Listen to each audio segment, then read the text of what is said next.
कर्माध्यक्ष, वो सबके कर्मों का अधिष्ठाता है, वो देख रहा है तुम क्या कर रहे हो, इसलिए भोगना पड़ेगा, किसी और के देखने की जरूरत नहीं। कर्माध्यक्ष वो परमात्मा, वो देख रहा है, डरो उससे, डरो। पाप कर्म करते समय ध्यान रखो तुम्हें देख रहा है कोई, वो है परमात्मा, वही कर्माध्यक्ष, वही न्यायाधीश है, वो स्वयं देख रहा है, किसी की वकालत की जरूरत नहीं, गवाही की जरूरत नहीं, साक्षी की जरूरत नहीं। कर्माध्यक्ष, वो समस्त कर्मों का अध्यक्ष स्वामी तुम्हारे कर्मों को देख रहा है, उसका अवश्य फल तुम्हें देगा। सर्वभूताधिवास, समस्त भूतों में वो निवास कर रहा है, पक्का निवास कर रहा है। साक्षी चेता, वो सबका साक्षी है और चैतन्य घन स्वरूप है। केवल वो निर्गुणश्च, वो सतोगुण रजोगुण तमोगुण तीनों गुणों से ऊपर उठा हुआ निर्गुण है। निर्गुण का तात्पर्य होता है गुणातीत, गुणातीत माया के इन तीनों गुणों से ऊपर, सबको चेतना प्रदान उसी से होती है, चैतन्य शक्ति उसी से जागृत होती है। एको वसी निष्क्रियाणाम बहुनामेकम बीजम बहुधा यह करोति तमात्मस्थम येनु पश्यन्ति धीरास्तेषां सुखम शाश्वतम नेतरेषाम। जो अकेला एक अनंत ब्रह्मांडों में, अनंत भूतों में, अनंत शक्तियों में अपनी शक्ति का संचार करता है, वो सबका शासक एक ईश्वर है। वो प्रकृति को बीज रूप से अनेक रूपों में परिणित करके विराजमान है। ये सब वही साक्षात विराजमान है, वही प्रकट रूप में दिखाई दे रहा है, वही अप्रकट सबके हृदय में विराजमान, सबसे परे सब में भरे, सबसे परे और सब में भरे। जो सबसे भरे वही सबसे परे, जो सबसे परे वही सब में भरे। यह रहस्य रघुनाथ कर बेगी न जाने कोई, और जो जाने रघुपति कृपा तो सपने मोह न होए। जो ऐसे परमेश्वर का अनुभव कर लेता है वो सदैव परमानंद में मगन रहता है। तेसाम सुखम शाश्वतम नेतरेषाम, जो सबसे परे सब में भरे ऐसा अनुभव कर ले। यो माम पश्यति सर्वत्र सर्वम च मयि पश्यति तस्याहम न प्रणश्यामि सच में न प्रणश्यति। वो कभी मेरे से दूर नहीं होता, मैं कभी उससे दूर नहीं होता। जो ये जान जाता है सब में श्री भगवान है और सब श्री भगवान में है। विराट रूप भगवान में सब वास कर रहे, सूक्ष्म रूप भगवान सबके हृदय में वास कर रहे। नित्यो नित्यानाम चेतनश्चेतनानाम एको बहुनाम यो विदधाति कामान तत्कारणम सांख्य योगाधिगम्यम ज्ञात्वा देवम मुच्यते सर्वपासई। देखो ये वेद है, इसको समझ लोगे तो कभी संशय नहीं होगा। वो परमात्मा एक है, वो सर्वव्यापी है, वो सर्वसाक्षी है, वो कर्माध्यक्ष है, वो समस्त प्राणियों में विराजमान अकेला, सबको जीवनी शक्ति, बौद्धिक शक्ति सबको वही दे रहा है। जो एक नित्य चेतन परमात्मा है वही तुम्हारे कर्मों के फल का विधान करने वाला है। इसलिए बहुत शीघ्र ज्ञान योग से, कर्म योग से, भक्ति योग से उस परमात्मा को प्राप्त कर लो और जीवन मुक्त हो जाओ। सबके कारण रूप परम देव परमात्मा को प्राप्त कर लिया तो समस्त बंधनों से मुक्त हो जाओगे। ज्ञात्वा देवम मुच्यते सर्व पासई है, सर्व बंधनों से मुक्त हो जाओगे। जीवन का परम लक्ष्य वेद कहता है, श्वेता श्वेतर्वेद, आपको भगवत प्राप्ति इसी जन्म में करनी, और कोई जन्म नहीं है। बार बार अन्य योनियों में जाने पर तुम कोई नया कर्म नहीं कर सकते, केवल मनुष्य जीवन में भगवत प्राप्ति कर सकते हो। वो भगवत प्राप्ति किसी और की उपासना से नहीं होगी, महापुरुषों के चरणों की उपासना से, एकमात्र भगवान की उपासना। रहुगणित तत्तपसान याति न चेज्या न निरूपणात् गृहाद्वा न छंदसा नैव जलाग्नि सूर्यो बिना महात्पाद रजो अभिषेकम। तो ये कह रहे हैं और कोई उपासना से इनकी प्राप्ति नहीं होने वाली। अगर आप समझते हो कि अन्य कोई, तो इनका प्रवेश ही नहीं है। न तत्र सूर्यो भाति न चंद्र तारकम, न सूर्य का वहां प्रवेश है, न चंद्रमा का प्रवेश है कि अपने प्रकाश सहित पहुंच जाए परम धाम में, ब्रह्मधाम में, ब्रह्म स्वरूप में। न तत्र सूर्यो भाति न चंद्र तारकम नेमा विद्यतो भांति कुतो यमग्नि, न अग्नि न बिजली न चंद्रमा न सूर्य। इन तेज त्रिभुवन को प्रकाशित करने वालों की सामर्थ्य नहीं कि उसमें प्रवेश पा सके। तमेव भांतम अनुभाति सर्वम तस्या भाषा सर्वमिदं विभाति, क्योंकि ये सब उससे प्रकाशित होते हैं, उसी परमात्मा तत्व से। इसलिए जो सबका परम प्रकाशक है उस परमात्मा की प्राप्ति इसी देह में, मनुष्य देह में आप कर सकते हैं। जो इस मनुष्य देह को प्राप्त करके भगवत प्राप्ति नहीं करता है वो अपना भारी पतन कर रहा है। पर भगवत प्राप्ति कौन कर सकता है? जिसको कोई भी त्रिभुवन का भोग ललचाए ना, भ्रष्ट ना कर पाए। ये तैयारी करनी पड़ेगी ये सत्संग से। और पक्का हमने देखा है, पक्का देखा है और देख रहा हूं, जैसे जैसे सत्संग हो रहा है, जैसे जैसे भजन हो रहा है, जैसे जैसे बात समझ में आ रही, तो सबसे बड़ा तूफान जीवन का होता है नवयौवन अवस्था। बहुत ध्यान से प्रसंग सुनना है। जब तक भोगों की आसक्ति आपके अंदर किसी भी भोग की रहेगी, तब तक आपको भगवत प्राप्ति का उत्साह नहीं होगा। एक बार ये जो प्रसंग चल, एक बार नचिकेता नाम के ब्रह्म ऋषि के पुत्र थे वो, तो उनका जन्मोत्सव मनाया जा रहा था। तो जन्मोत्सव में अब वो ब्रह्म ऋषि थे, तो बहुत से ब्रह्म ऋषियों को बुलाया, मंत्रोच्चारण हुए वेदों के, फिर गौवें दान की। तो नचिकेता ने देखा गलत हो रहा है, उन्हीं का जन्मोत्सव था। अच्छी अच्छी गौवें गौशाला में रख ली गई हैं, और जो कम दूध देती हैं या जो दूध देना छोड़ने वाली हैं वो गौवें दान की जाए। तो उन्होंने दान करते समय ही पिता से कहा कि मुझे ये आपकी दान पद्धति ठीक नहीं लग रही। ऋषि पुत्र ऋषि थे, तो एक तरह से पिता का अपमान हो रहा है और पिता की निंदा हो रही है। उन्होंने कहा आप ये ऐसी दुबली पतली गौवें दान कर रहे हो, स्वस्थ गौवें, नई ब्याई हुई गौवें आप दान नहीं कर रहे हैं। ये दान पद्धति के विपरीत आप दान क्यों कर रहे हैं? गौवें किसके लिए रखे हैं? मेरे लिए ना, मैं पुत्र हूं ना, तो आप दान मेरे लिए ही तो कर रहे हैं। तो आप ऐसा दान क्यों कर रहे हैं? तो मेरे को किसको देते हैं? मेरे लिए गौवें, तो मेरे को किसको देते हैं? तो उनका तुम्हें मृत्यु को देता हूं, जा। बड़े क्रोध में हुए और जा यमपुरी की यात्रा कर। और वो ब्रह्म ऋषि, एक एक शब्द सत्य होता है सत्य बोलने वालों का, तत्काल यमपुरी के लिए नचिकेता। अब अपराध था नहीं, इसलिए सशरीर यमपुरी गए। अब जो ही यमपुरी में पहुंचे तो जो 12 महाभागवत है उनमें एक धर्मराज जी को भी कहा गया है। पापियों के लिए वो यम भयानक रूप है और धर्मात्माओं के लिए धर्मराज स्वरूप है। वहां वो थे नहीं, वो ब्रह्म सभा में किसी कार्य हेतु गए हुए थे।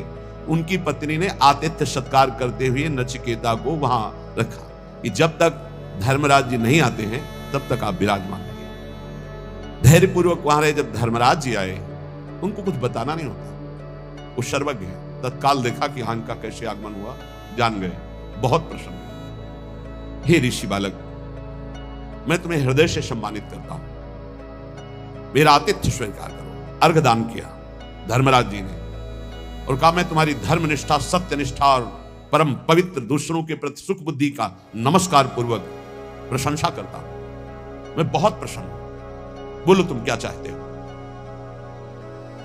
उन्होंने कहा मैंने सुना है कि आपको ब्रह्म बोध है, अध्यात्म विद्या के आप परम ज्ञाता हैं, मैं आपसे आत्मज्ञान चाहता हूं। उन्होंने कहा नहीं, तुम पृथ्वी का सम्राट पद स्वीकार करो, सुंदर सुंदर नव युवतियां रानियों के रूप में तुम्हें मिलेंगी, मैं तुम्हें सम्राट पद में अभिषिक्त करूंगा।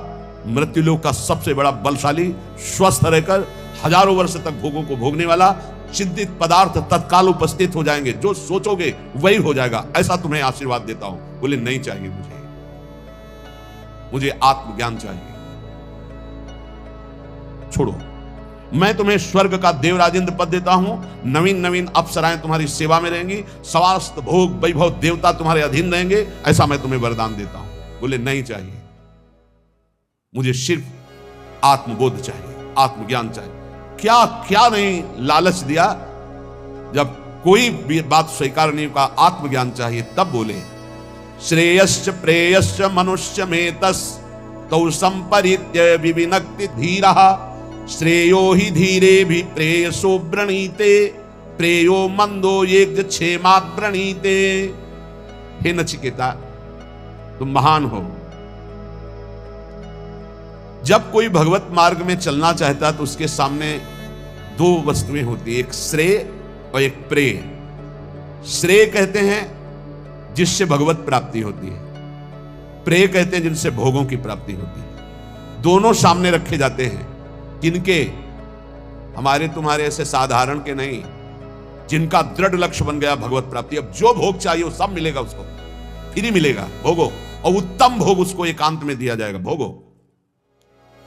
अगर प्रेय भोग लिया तो श्रेय की प्राप्ति का अधिकार क्षीण होने लगता है। अगर प्रेय को ठुकरा दिया तो श्रेय की प्राप्ति, श्रेय माने कल्याण, परम भगवत प्राप्ति, परमानंद की प्राप्ति, प्रेय भेजा जाएगा। यहां तो प्रेय के लिए ही श्रेय को स्वीकार कर रहे हैं, भगवान को साधन मान रहे हैं और भोगों को साध्य मान रहे हैं, जबकि साध्य भगवान होने चाहिए, भोगों को साधन बना दो। नचिकेता, तुमने प्रेय को ठुकराया है, तुम श्रेय के अधिकारी हो। ध्यान देना, ये भगवत पार्षद हैं सब, ऐसे आप आगे नहीं बढ़ेंगे, आपके लिए भेजा जाएगा, ये ले लो भगवान को छोड़ो, ये ले लो भजन छोड़ो, ये ले लो।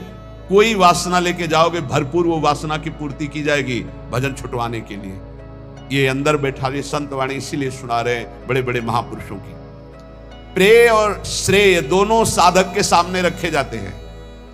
बुद्धिमान उपासक को दोनों पर भली भांति विचार करना है कि ये प्रेय तो बहुत जन्मों में भोग चुका हूं, अब इस जन्म में नहीं, इस जन्म में मुझे भगवत प्राप्ति करनी है। वो श्रेष्ठ बुद्धि परम कल्याण के साधन के सामने समस्त भोग सम्मान प्रतिष्ठा को त्याग करके श्रेष्ठ समझकर भगवत प्राप्ति को आगे बढ़ता नहीं चाहिए। परंतु जो मंद बुद्धि वाला होता है वो योगक्षेम की इच्छा रखकर भोगों को स्वीकार कर लेता है और परम कल्याण से वंचित हो जाता है। सत्वं प्रियान प्रिय रूपाश्च कामान विध्यायन् नचिकेतो यस्राक्षी नैताः स्रंकाम वित्त मयीमवाप्तो यस्याम मज्जन्ति बहवो मनुष्याः। बहुत सुंदर प्रसंग है। हे नचिकेता, उन्हीं मनुष्यों में तुम ऐसे निष्प्रिय निकले कि तुमने न मृत्युलोक न स्वर्गलोक न किसी भी भोग को स्वीकार किया। तुमने अत्यंत सुंदर लुभावने हमारे दिए हुए भोगों को ठुकरा दिया। तुम्हें सुंदर रूप मिलता, सम्राट पद मिलता, परलोक में सब भोग मिलते, तुमने भली भांति उनका त्याग कर दिया, कहीं नहीं विचलित हुए मेरे लोभ देने पर भी। तुमने संपत्ति श्रृंखला को ही छोड़ दिया। तुम किसी लोभ में नहीं फंसे जिसमें प्रायः सब फंस जाते हैं। अविद्याया मंतरे वर्तमानाः स्वयं धीराः पंडितम मन्यमानाः द्रम्यमाणाः पर्यन्ति मूढ़ा अंधेनैव नीयमाना यदान्धाः। ये अज्ञान के द्वारा ग्रसित लोग अपने को बुद्धिमान और विद्वान मानने वाले ये भोगों में कैसे फंस जाते हैं। ये मूर्ख हैं जो भगवान को प्राप्ति के इस मानव देह में तप और संयम जितेंद्रियता का त्याग करके ये भोगों में फंस जाते हैं, फिर नाना योनियों में भटकते हैं, ठोकरे खाते हैं। इनकी वही दशा है जैसे अंधे के पीछे कोई अंधा लाठी पकड़कर चले, दोनों कुएं में गिर जाएं। ऐसे ये अपने को समझते तो बुद्धिमान हैं, विद्वान हैं, पर जो भोगों में रत हैं वो मूर्ख हैं। वो नाना योनियों में भटकेंगे और उनके पीछे चलने वालों की वही दशा होगी जो अंधे की लाठी पकड़ करके अंधा चलता है तो दोनों कुएं में गिरते हैं।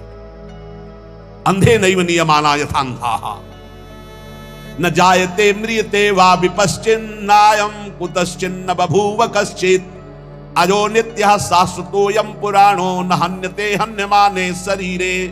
कठोपनिषद।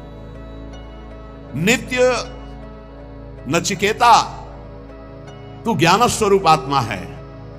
उपदेश करने का जब सब भोगों से नकार दिया, नहीं चाहिए मुझे आत्मज्ञान चाहिए, तो न जायते मृते वा विपश्चित् नायम कुतश्चिन्न बभूव कश्चित् अजो नित्या शाश्वतोऽयं पुराणो न हन्यते हन्यमाने शरीरे। है नचिकेता, तो नित्य ज्ञान स्वरूप आत्मा है। न तेरा जन्म है न तेरा मरना है, न तेरा किसी से जन्म हुआ है न किसी से तेरी मृत्यु होगी। ना तू किसी का कार्य है ना तू किसी का कारण है। तू अजन्मा है, नित्य है, एक रस रहने वाला पुरातन आत्मा है जो न कभी क्षय को प्राप्त होता है न वृद्धि को प्राप्त होता है।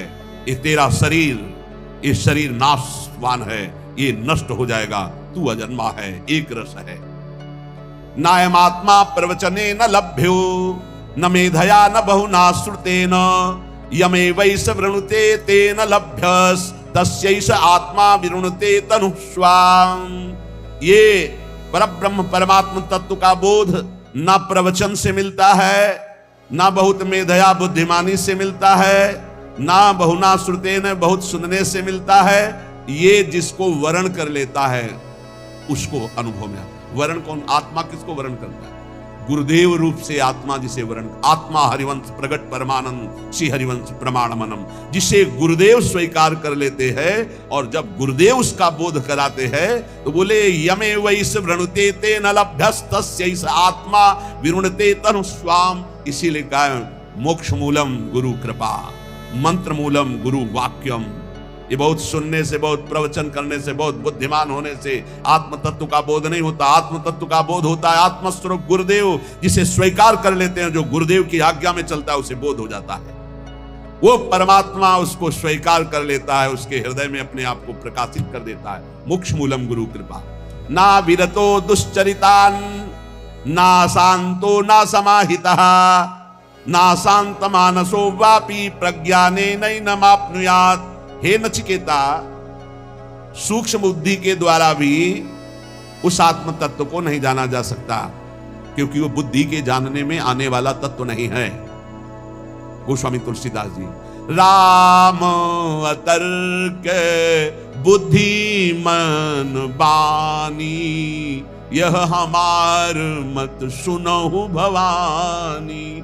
बुद्धि मन वाणी इनकी तर्कना राम जी तक नहीं पहुंच सकती। राम जी आके इसमें विराजमान हो जाते हैं। बिल्कुल वही बात, न प्रवचन सुनने से, न प्रवचन करने से, न बहुत बुद्धिमान होने से परमात्मा की प्राप्ति कर ले, ऐसी बात नहीं है। परमात्मा जिसे स्वयं गुरु रूप से वर्ण करके कृपा करता है, उसके हृदय में वो बोध रूप से प्रकाशित हो जाता है। और बहुत बढ़िया बात है, उस परमात्म तत्व को न शुभ साधनों से प्राप्त किया जा सकता है और ना अशुभ आचरणों से उसको छोड़ा जा सकता है। इसीलिए जो सिद्ध हो जाते हैं फिर उनके ऊपर वेद शासन नहीं रहता। कह रहे ना विरतो दुश्चरिता न शांतो न समाहिता। जो अपने स्वरूप को गुरु कृपा से प्राप्त हो गया है तो वो शुभ आचरणों से प्राप्त नहीं हो सकता और अशुभ आचरणों से उसकी निवृत्ति नहीं हो सकती। वो अपने स्वरूप में ही रहता है। जो अशांत चित्त है, जिसने अपनी मन और इंद्रियों को समर्पित नहीं किया गुरुदेव के चरणों में, उसे प्राप्त नहीं कर सकता। अशांत चित्त कभी मन मानी नहीं, अपने इंद्रिय और मन को गुरु आज्ञा। इसलिए उपनिषद पढ़ के देखो 12-12 वर्ष तक कई ऐसे प्रसंग आते हैं, गए हैं ब्रह्मबोध करने, कहा जाओ गाय चराओ जाके। बहुत वर्षों तक उनकी परीक्षा हुई गाय चराने की। 15 दिन में मिलते रहिए, जंगल में जाइए, 15 दिन बाद आए, बड़ा शरीर स्वस्थ। तुम्हारा शरीर स्वस्थ कैसे है? गुरुदेव भिक्षा मांगकर पा लेते हैं और गाय चराते हैं। किसने आदेश किया था भिक्षा मांगने का? हमने तो सिर्फ गाय चराने का आदेश किया।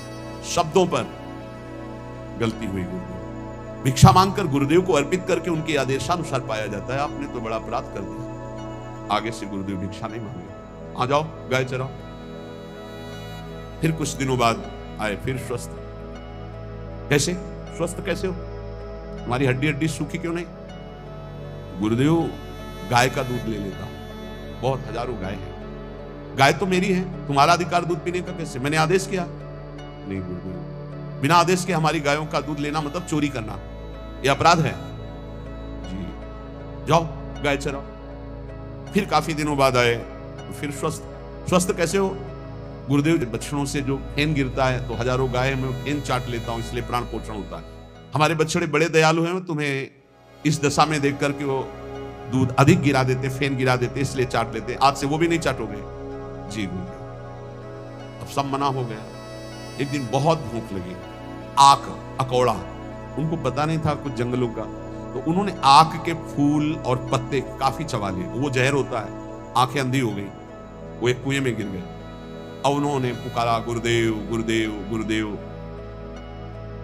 जब नियत समय पर गुरुदेव के लिए पहुंचे तो गुरुदेव की पुकार जो उनके हृदय में हुई वो उनको झंकृत की।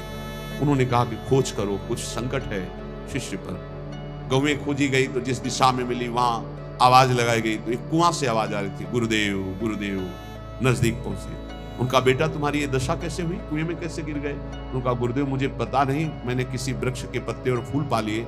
उनका आज्ञा कहां थी, आज्ञा के विरुद्ध क्यों किया, तुम्हें उपवास करना चाहिए था। उनका गुरुदेव आखिरी गलती, अब जीवन में कभी गलती नहीं होगी, मेरी आंखें चली गई हैं।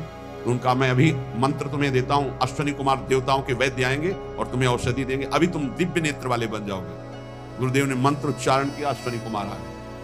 अश्वनी कुमारों ने कुएं की रचना की और कहा इसे पाओ, बोले कदापि नहीं, बहुत त्रुटि हो गई। आप जब तक गुरुदेव आदेश नहीं करेंगे तब तक जबान में कुछ नहीं रखूंगा।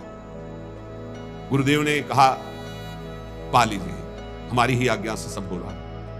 उन्होंने जे ही पुआ पाया, दिव्य नेत्र उनके जागृत हो गए, बाहर आए। गुरुदेव ने हृदय से लगाया, जे ही हृदय से लगाया, चारों वेदों का ज्ञान अपने आप हो गया, कभी पढ़ाना नहीं पड़ा। गुरु कृपा ही केवल। सूक्ष्म बुद्धि के द्वारा भी इस परमात्मा तत्व को मनुष्य नहीं प्राप्त कर सकता। ना विरतो दुश्चरिता, ना शांतो, ना समाहिता, ना समाहिता, समाहित बुद्धि से भी नहीं, बुरे आचरणों से इसकी निवृत्ति नहीं हो सकती। यह उसी को प्राप्त होता है जिस पर गुरु कृपा होती है। जो अशांत है, जो अजितेंद्रीय है, जो मनमानी आचरण करता है, वो कभी ब्रह्मबोध प्राप्त नहीं कर सकता है।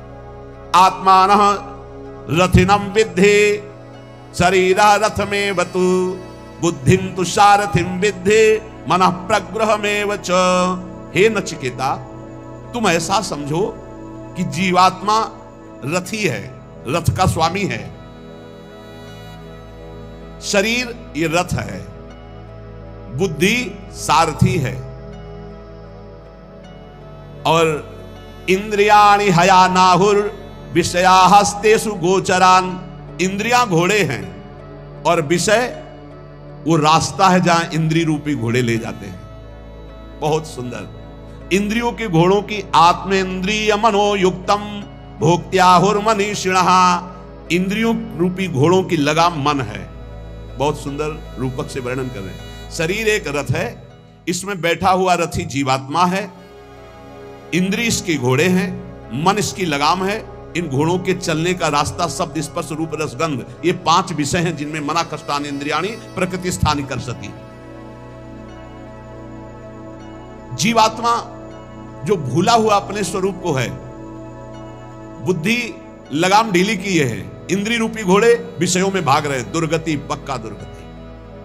यस्त्व विज्ञानवान भवत्युयुक्तेन मनसा सदा तस्येन्द्रियाण्यवस्यानि दुष्टास्वा इव सारथे। जो विवेकहीन है, गुरु कृपा का आश्रय नहीं लिए है, उसकी बुद्धि रूपी सारथी बहुत ही नशे में होते हैं। वो ऐसे लगाम ढीली किए रहती है, मन रूपी लगाम, जहां मन जाना चाहे। वो इंद्रिय रूपी घोड़े खूब विषयों में विचरते हैं, मनमाना पाप करते हैं और सर्वनाश कर देते हैं, रथ का भी और रथी की तो दुर्गति ही हो जाती है। वस्तु विज्ञानवान भवति युक्तेन मनसा सदा तस्येन्द्रियाणि वस्यानि सदस्वा इव सारथे। जो गुरु कृपा पात्र है वो विवेकवान होता है। विवेकवान सारथी मतलब प्रवीण सारथी, लात लगा करके लगाम को बिल्कुल कसे, इंद्रिय रूपी घोड़े उधर ही जिधर इशारा, अन्यथा नहीं, वहीं रोक दिया। वस्तु विज्ञानवान भवति, गुरु कृपा से जो तत्व को जानता है, युक्तेन मनसा सदा, युक्ति से मन रूपी लगाम को खींचे हुए है, तो तस्येन्द्रियाणि वस्यानि, इंद्रिय रूपी घोड़े उसके वश में हैं। सदस्वा इव सारथे, अब सारथी के अनुसार वो सही मार्ग में चलते हैं। इसलिए यस्त्व विज्ञानवान भवत्यन्यमनस्कः सदा शुचिः न सत्पदमाप्नोति सः सारं चाधिगच्छति। कोई सदा विवेकहीन बुद्धि वाला, असंयत चित्त, अपवित्र रहने वाला कभी भगवत प्राप्ति नहीं कर सकता। जो मन को छोड़े, इंद्रियों को छोड़े, जो मन आवे सो खाओ पियो, जो मन आवे सो भोग भोगो, ऐसा कभी परम पद का अधिकारी नहीं होता। बार बार ऐसे लोगों को जन्म मृत्यु रूप महान कष्ट भोगना पड़ता है।